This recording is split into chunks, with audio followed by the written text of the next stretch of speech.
Elisa Kambu, calon gubernur Papua Barat Daya, terus memperkuat basis kemenangan dengan meresmikan sekretariat tim Elkam Nusantara di Katapop Distrik Salawati, Kabupaten Sorong. Peresmian ini menunjukkan kerja tim Elkam Nusantara ingin berjuang keras untuk memenangkan Elisa Kambu menjadi gubernur nanti.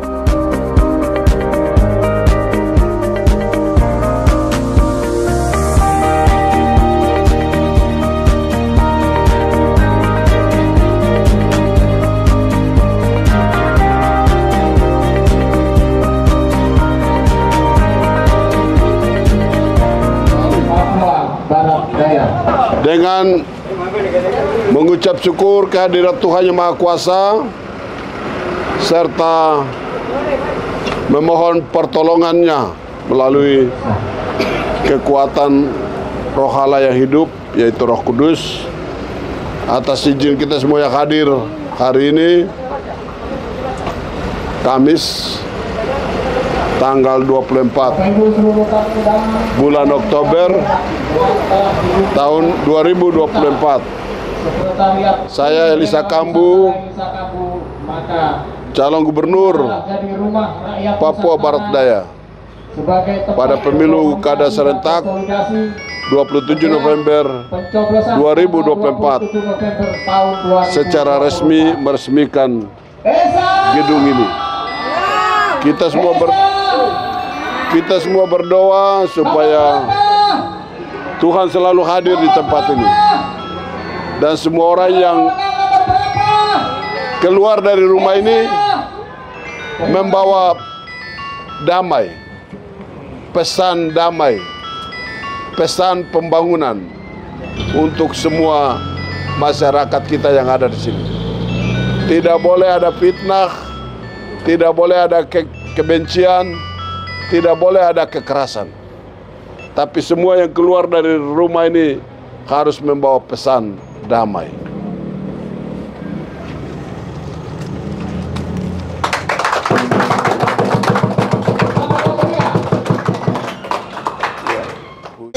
Bapak Ibu, terutama pihak aparat yang saya lupa sebut, saya lupa sapa.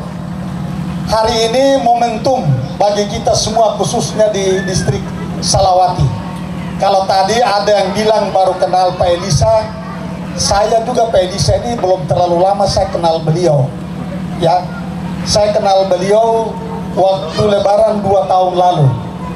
Beliau datang bersilaturahmi hari pertama Lebaran di kediaman saya dan saya kaget. Orang dari mana? Ya, memang saya tahu beliau Bupati Asmat, tapi alhamdulillah beliau datang pertama adalah silaturahim karena Idul Fitri, yang kedua beliau memohon dukungan. Jadi bagi saya, siapa yang melangkahkan kaki datang di rumah saya meminta dukungan, entah orang dari mana, penjuru mana, tetapi itu saya jaga, saya ingat, karena dia sudah datang di rumah saya, sebagaimana dalam Al-Quran, baiti jannati, rumahku adalah surgaku. Kalau Pak Ahmad Nasrawi ini dulu kita sama-sama di Provinsi Papua Barat. Beliau Ketua MUI, sampai hari ini beliau adalah Ketua MUI untuk Provinsi Papua Barat dan Papua Barat Daya. Ya, dan waktu di DPR kami saling sinergi, dan kami dua yang punya program pertama untuk Papua Barat, haji dan umroh tahun 2017. Saat itu saya masih anggota DPR, saya yang pertama memberikan dana hibah untuk memberangkatkan kurang lebih sekitar 60 orang. Kenapa saya dampingi beliau berdua? Bapak Ibu kalau lihat di YouTube, lihat di TikTok, saya memang bicara keras. Karena saya memang orang tidak suka kalau ada yang muncul untuk memberikan provokasi, provokator dan lain-lain pada masyarakat.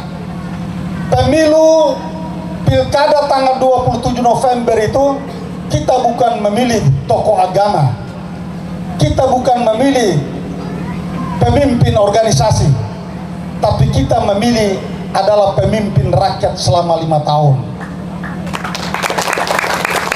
Sudah barang tentu kalau kita memilih pemimpin, maka kita lihat rekam jejaknya seperti apa. Kita tidak memilih agama, kita tidak memilih golongan, kita tidak memilih suku, tapi kita memilih individu yang pernah memiliki rekam jejak yang baik untuk memimpin masyarakat. Pak Elisa Kambu, orang bilang beliau orang amai berat, tapi kenapa bisa jadi bupati di Asmat?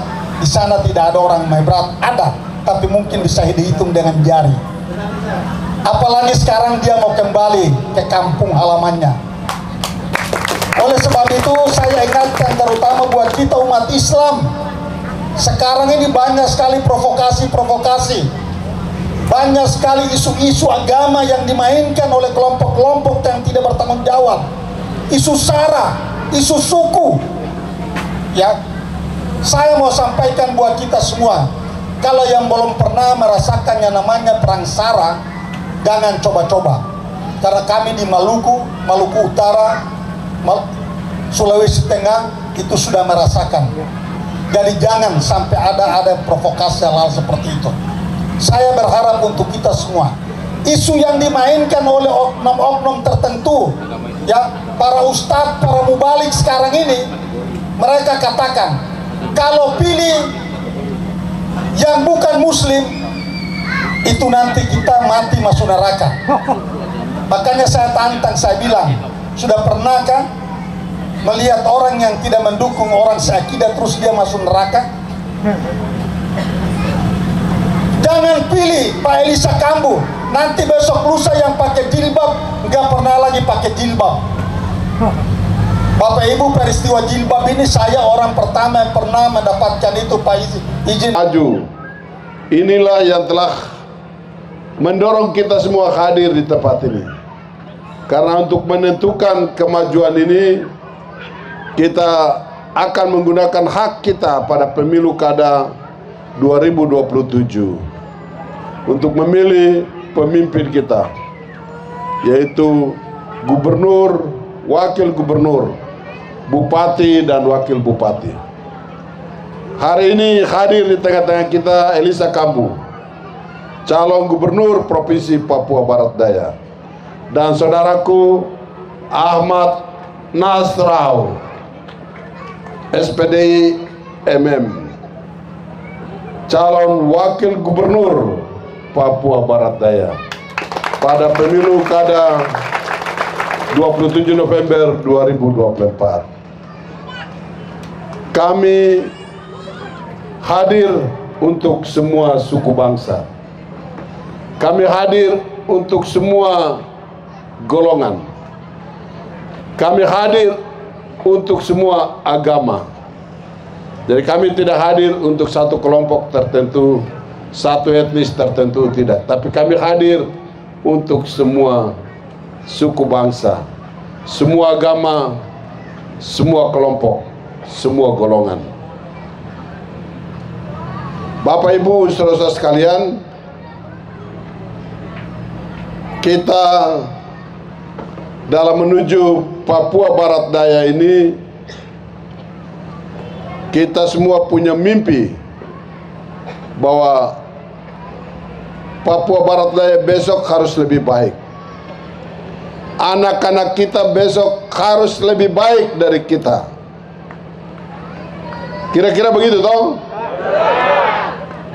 Untuk menuju itu, Bapak Ibu, kita telah menyaksikan bersama-sama pidato Presiden Republik Indonesia ke-8, Bapak Haji Prabowo, pada saat pelantikan tanggal 20 Oktober 2024. Beliau mengatakan bahwa kita bertekad supaya tidak ada kemiskinan di negeri ini, Indonesia.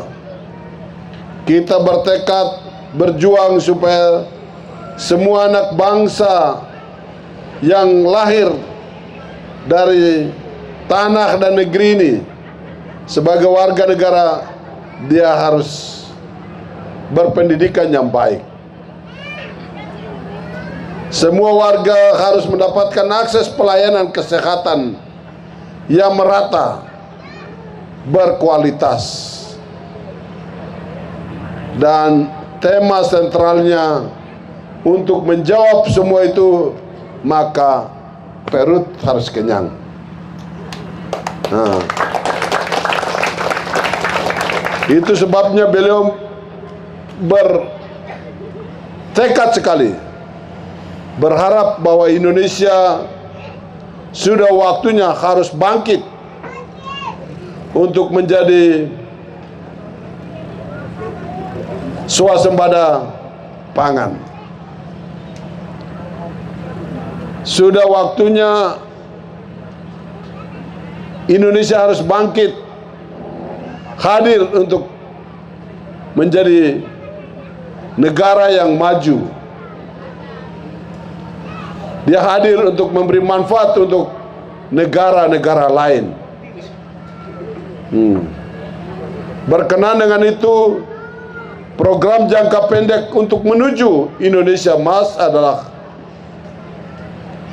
memberi makan gratis bergizi untuk anak-anak,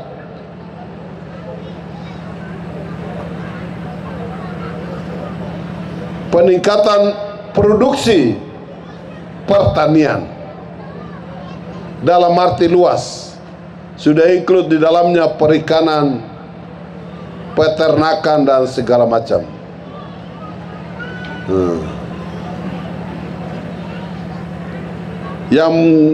Yang besar, yang urus negara adalah ketahanan bangsa kita terhadap pengaruh global dan lain sebagainya. Itu sebabnya untuk Papua Barat Daya, kita semua sepakat bahwa Papua Barat Daya,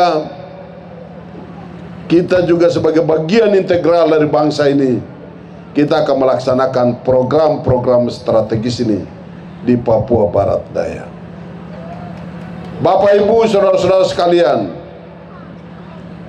untuk kita ini jalan gaya-gaya kemana-mana itu karena perut kenyang baru bisa kemana-mana. Maka prioritas kita juga akan memberikan prioritas terbesar untuk petani-petani kita.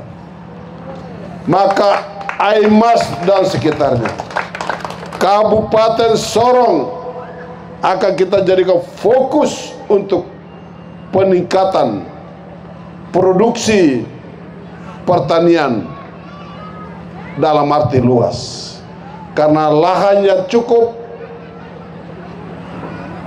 akses untuk ke kota, memberi makan orang di kota cukup. Maka daerah ini akan menjadi fokus prioritas kita.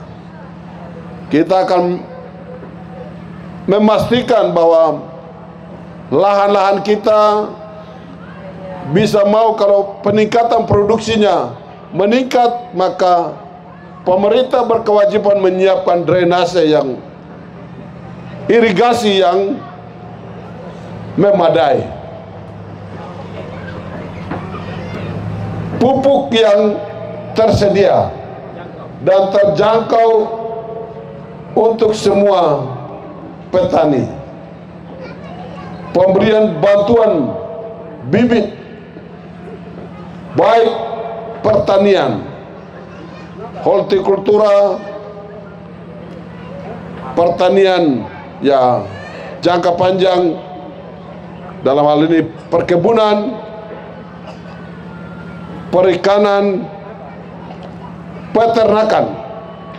Ini menjadi fokus kita, sehingga kita harapkan untuk mendukung program nasional pemberian makan ini, karena kita butuh buah yang banyak, kita butuh ikan yang banyak, kita butuh telur yang banyak, daging yang banyak, beras yang cukup banyak. Maka ini harus sebagian harus kita peroleh dari sini.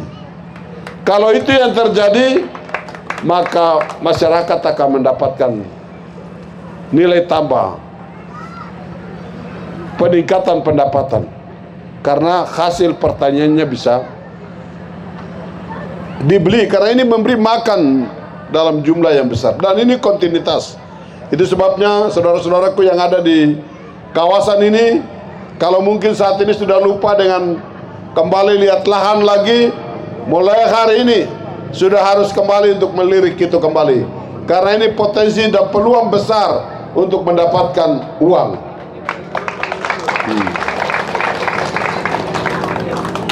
Kalau petani kita beri fasilitas pembibitan, tanam, panen, tapi bawa keluar terkendala dan infrastruktur dan lain, maka kewajiban pemerintah juga harus menyiapkan infrastruktur yang baik, jalan yang baik, sehingga masyarakat saat panen bawa keluar menuju pasar tidak ada kendala.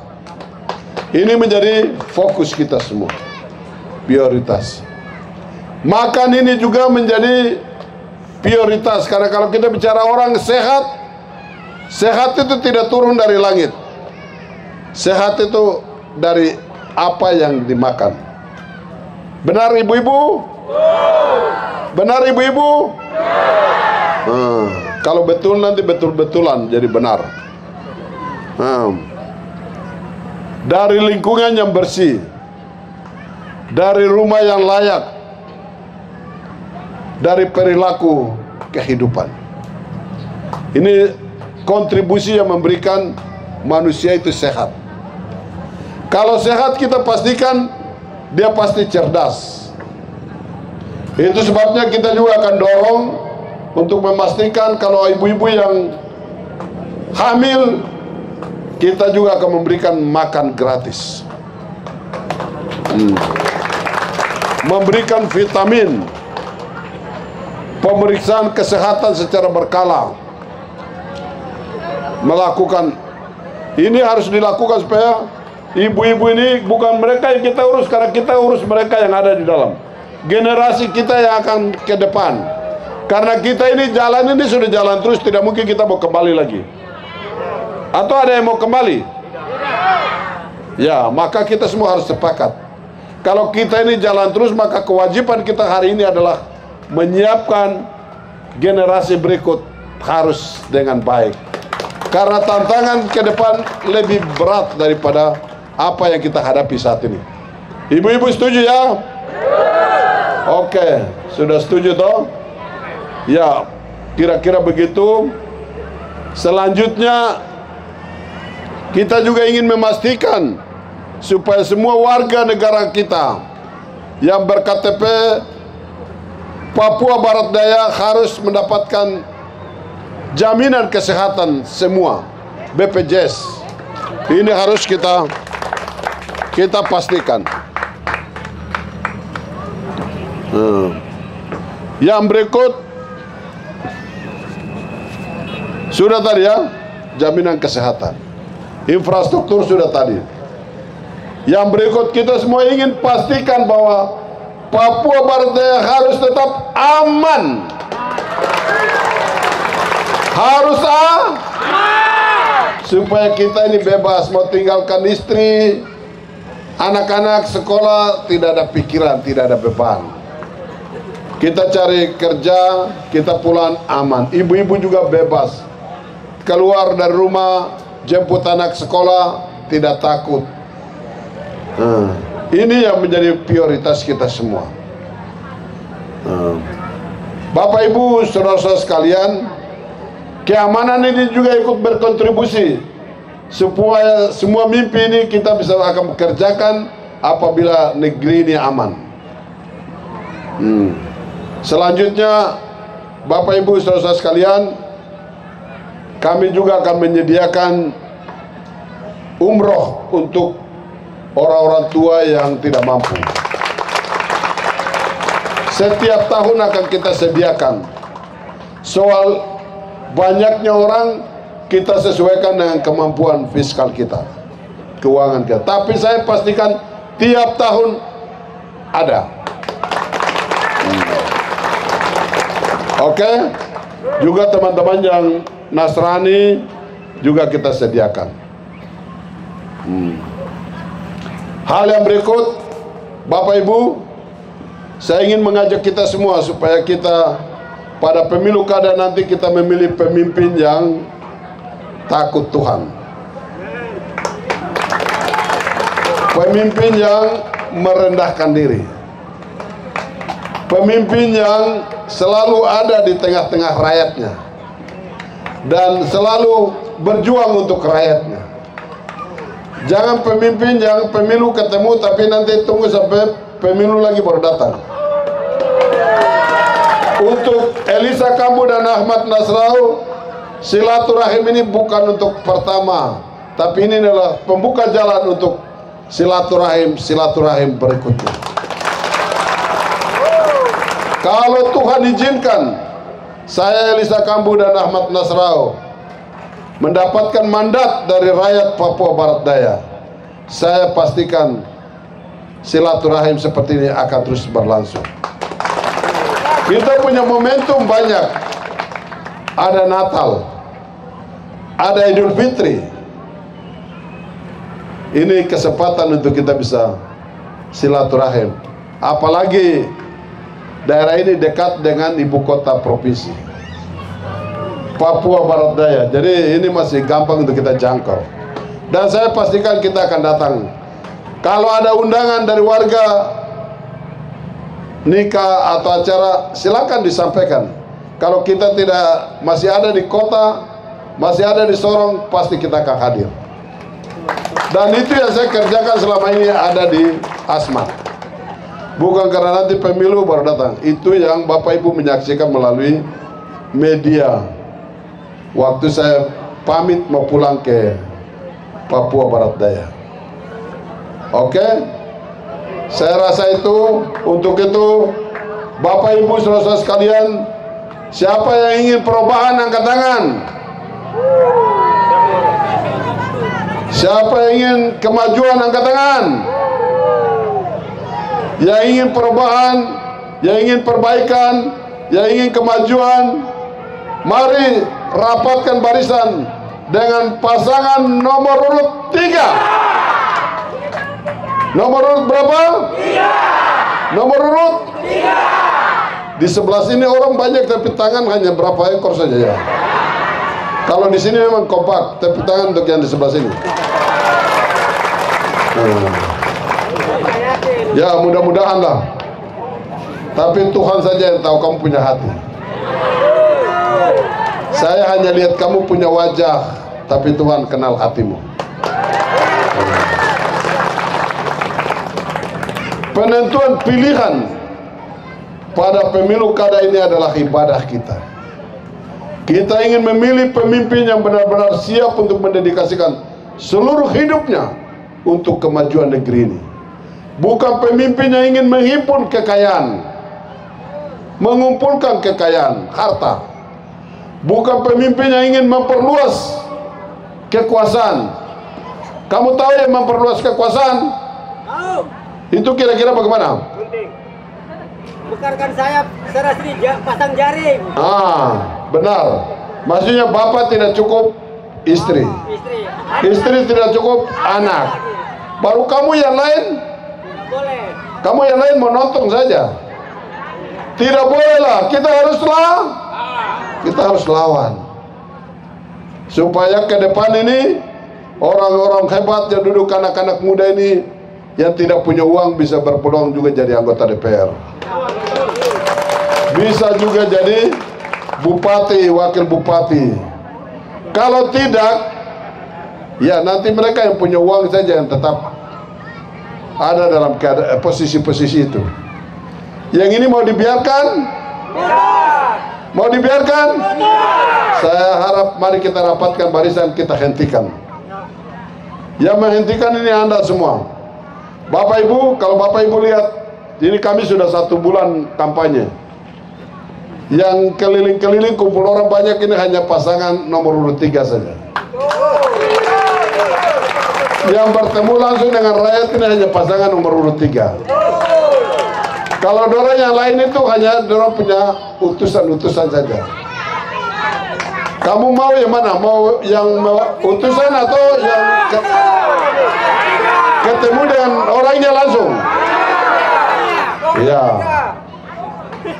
Saya harap kita semua harus sepakat bahwa lebih baik kita memilih pemimpin yang mau datang sama kita, pemimpin yang mau dengar. Kalau disuruh-suruh nanti kalau pas dia sudah dapat kau datang, dia akan tanya, kapan kau ketemu saya? Saya tidak kenal engkau. Pasti toh?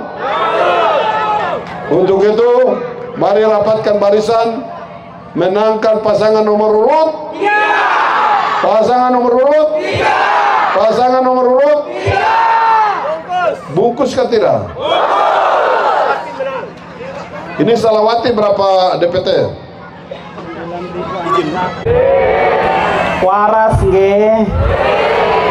Jadi tanggal 17 pilih nomor piro? Nomor piro? Nomor piro? Nami kulo Ahmad Nausrao. Kulo asline saking Cilacap. Percaya apa ora iki? Percaya apa ora?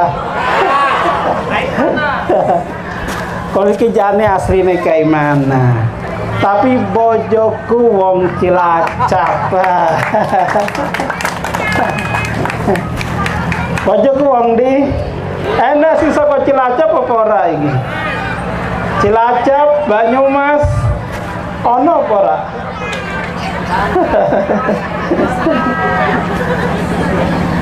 Jadi kula niku wong Jawa Tengah. Tadi sampean wong Jawa teng mriki kudu kabeh milih wong Jawa. Piye sepakat apa ora? Sepakat apa ora? Sepakat apa ora? Nek sepakat tak enteni. Tanggal 17 kudu menang mutlak ning kene. Piye? DPT-ne mau piro? 9.600 ya ta?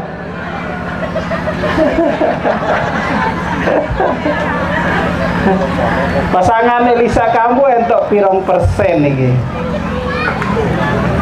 Piro? 100% apa piye?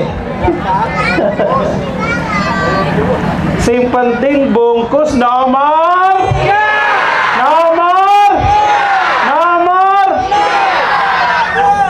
Alhamdulillah. Pak Gubernur mau wis matur to. Nek neng kene mutlak nomor 3 menang, insyaallah pesta.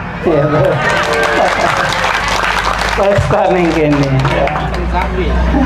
Nek saiki kula kalau Pak Gubernur akeh ngomong soalnya arep nyampein visi misi awake dhewe. Tapi nek insyaallah tanggal 17 nomor 3 Elisa Kambu menang neng Salawati niki. Maka insyaallah awake dhewe balik mriki maneh. Rapat teng manggone iki maneh. Giliran sampean sing matur. Giliran sampean sing ngomong kula kalih Pak Gubernur gilirane ngrungokno.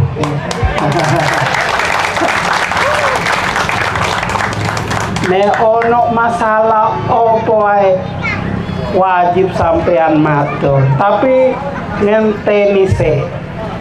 Bar tanggal piro? 17 November. Nek kalau sampean matur saiki masalah-masalah nih, kula kali Pak Gubernur kok lali. Soalnya akeh teng dindi kampanye lali masukan-masukane. Tapi insyaallah nek wis menang kan wis beres masalah nih tuh. Giliran awake dhewe ngrungokno persoalan-persoalan sing teng Salawati niki. Jadi kabeh kudu kompak pilih nomor piro? Nomor piro? Nomor piro? Bungkus nomor piro? Nomor piro? Nomor piro? Alhamdulillah.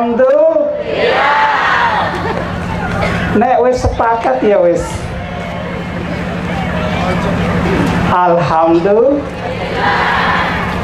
Ya Bapak Ibu sekalian rahmati oleh Allah, saya dengan Bapak Elisa Kambu menyampaikan banyak terima kasih atas doa, dukungan dari seluruh masyarakat yang ada di Kabupaten Sorong, khususnya yang ada di distrik Salawati ini. Ya. Karena saya bagian dari masyarakat Jawa yang ada di sini, saya ini istrinya orang Jawa, berarti saya juga bagian dari keluarga masyarakat Jawa yang ada di sini. Jadi kalau ada keluarga kita yang maju, mari kita dahulukan itu daripada kita pergi pilih orang lain yang belum tentu dia mengenal kita dan kita juga mengenal dia. Kalau kenal saja tidak, bagaimana kita akan menyampaikan masalah-masalah kita? Calon lain sudah datang belum ke sini? Tidak. Hah? Belum. Saat ini calon kepala daerah itulah yang membutuhkan dukungan masyarakat, betul tidak?